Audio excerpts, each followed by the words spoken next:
آج سے 2 دن پہلے صدر پاکستان آصف علی زرداری نے جسٹس یحییٰ آفریدی کی بطور چیف جسٹس سپریم کورٹ تعیناتی کی منظوری دے دی ہے۔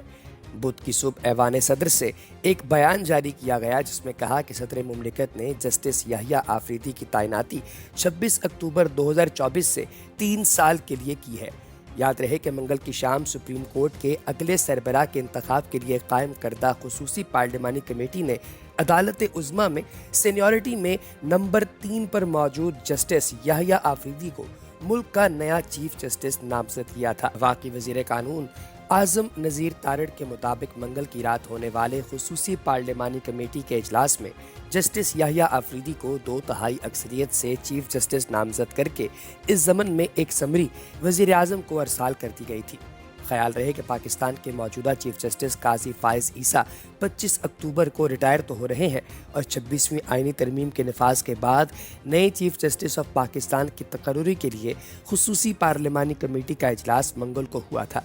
پی ٹی آئی اور سنی اتحاد کونسل کے نمائندے اس اجلاس میں شریک نہیں ہوئے تھے اور انہوں نے کمیٹی کی کارروائی کا بائیکاٹ کیا تھا۔ اس اجلاس میں چیف جسٹس کی تقرری کے لیے سیکرٹری قانون کی جانب سے بھیجے گئے سپریم کورٹ کے 3 انتہائی سینئر ججوں کے نام پیش کیے گئے تھے، جن میں جسٹس منصور علی شاہ، جسٹس منی بختر اور جسٹس یحییٰ آفریدی شامل تھے۔ بند کمرہ اجلاس میں طویل بحث کے بعد کمیٹی نے جسٹس یحییٰ آفریدی کے نام پر اتفاق کیا تھا۔ 26ویں آئینی ترمیم کے مطابق خصوصی پارلیمانی کمیٹی کی جانب سے تجویز کردہ نام کی سمری پہلے وزیر اعظم شہباز شریف کو بھیجی گئی، جنہوں نے اس کو منظوری کے لیے صدر پاکستان آصف علی زرداری کو ارسال کیا، اور اب صدر پاکستان نے بھی نئے چیف جسٹس کی تعیناتی کے حکم نامے پر دستخط کر دیے ہیں۔ اب یہاں پر بہت سے لوگوں کے ذہن میں یہ سوال ہے کہ جسٹس یحییٰ آفریدی آخر ہے کون؟ تو دوستو، ان کا تعلق خیبر پختونخوا کے ضلع ڈیرہ اسماعیل خان سے ہے اور یہ پاکستان کے سینیورٹی وائز نمبر 3 جج ہیں۔ جسٹس آفریدی نے ابتدائی تعلیم لاہور کے ایچسن کالج سے حاصل کی۔ انہوں نے اس کے بعد گورنمنٹ کالج لاہور سے BA اور پھر پنجاب یونیورسٹی سے معاشیات میں MA کیا، جبکہ انہوں نے قانون کی تعلیم جو برطانیہ کی کیمبرج یونیورسٹی ہے وہاں سے حاصل کی۔ جسٹس آفریدی نے 1990 میں ہائی کورٹ کے وکیل کی حیثیت سے پریکٹس شروع کی، جبکہ 2004 میں سپریم کورٹ تک پہنچ گئے اور اس دوران وہ خیبر پختونخوا کے اسسٹنٹ ایڈوکیٹ جنرل کے عہدے پر بھی کام کرتے رہے۔ سن 2010 میں پشاور ہائی کورٹ کا ایڈیشنل جج تعینات ہونے سے پہلے وہ آفریدی شاہ اور من اللہ لا فرم کا حصہ تھے۔ یہ وہی ادارہ ہے جس کے دیگر 2 شراکت دار وکیل منصور علی شاہ اور اطہر من اللہ بھی چیف جسٹس آفریدی کے طرح سپریم کورٹ کے جج بنے۔ سن 2012 میں جب جسٹس آفریدی کو پشاور ہائی کورٹ کا مستقل جج تعینات کیا گیا تو انہوں نے اس لا فرم سے علیحدگی اختیار کر لی تھی۔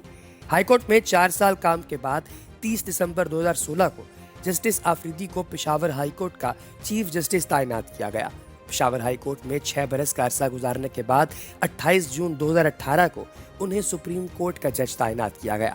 جسٹس یحییٰ آفریدی نے موجودہ چیف جسٹس قاضی فائز عیسیٰ کے خلاف دائر صدارتی ریفرنس میں قاضی فائز عیسیٰ کی درخواست کو مسترد کیا تھا، تاہم حال ہی میں وہ چیف جسٹس قاضی فائز کے ساتھ ان 4 ججوں میں شامل تھے جنہوں نے مخصوص نشستیں پاکستان تحریک انصاف کو الاٹ کرنے کے فیصلے کی مخالفت کی تھی۔ جسٹس یحییٰ آفریدی نے سپریم کورٹ کے اس 7 رکنی بینچ سے خود کو الگ کر لیا تھا جو اسلام آباد ہائی کورٹ کے ساتھ ججز کی جانب سے لکھے گئے خطوط کی بنیاد پر چیف جسٹس فائز عیسیٰ نے از خود نوٹس لیتے ہوئے تشکیل دیا تھا۔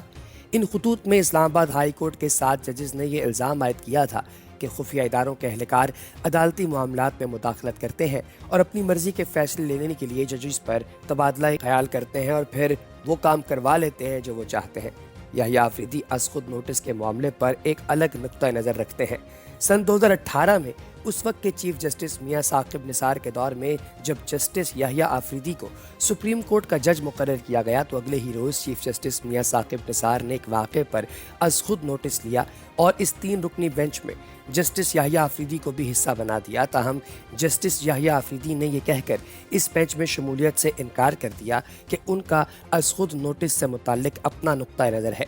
جسٹس یحییٰ آفریدی کے اس بیان پر اس وقت کے چیف جسٹس نے خفگی کا اظہار بھی کیا تھا۔